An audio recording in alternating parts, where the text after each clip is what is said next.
முருங்கைக்கீரை எப்போ கிடைச்சாலும் வாங்கி செஞ்சுடுவேன். இதில் நிறைய சத்துக்கள் இருக்குது, ஆரோக்கியத்துக்கும் ரொம்ப நல்லது. இதுக்காக நான் துவரம் பருப்பை கொஞ்சம் ஊற வச்சுருக்கேன்.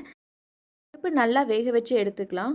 அதுக்கப்புறம் ஒரு கடாயில் தேவையான அளவு எண்ணெய் ஊற்றி கொஞ்சம் கடுகு போட்டுக்கலாம். கடுகு நல்லா பொரிஞ்சதும் வெங்காயம் தக்காளி சேர்த்து நல்லா வதக்கி எடுத்துக்கலாம். இப்போ நம்ம துவரம் பருப்பை நல்லா வேக வச்சு கடைஞ்சி வச்சு எடுத்துருக்கேன். அதையும் இப்போ இதில் சேர்த்துக்கலாம்.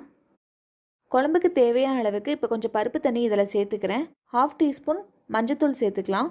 1 டீஸ்பூன் மிளகாத்தூள் சேர்த்துக்கலாம். அதே மாதிரி கொஞ்சமாக மல்லித்தூள் சேர்த்து குழம்பு நல்லா கொதி வந்த பிறகு தேவையான அளவு தண்ணி விட்டு உப்பு சேர்த்து நல்லா கலந்துக்கலாம்.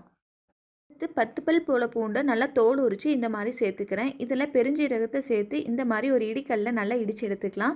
குழம்பு நல்லா கொதி வந்ததும் இதை நல்லா போட்டு நம்ம ஒரு 5 நிமிஷத்துக்கு கொதிக்க விட்டதுக்கப்புறம் ஒரு கைப்பிடி அளவுக்கு நம்ம முருங்கைக்கீரையை சேர்த்துக்கலாம்.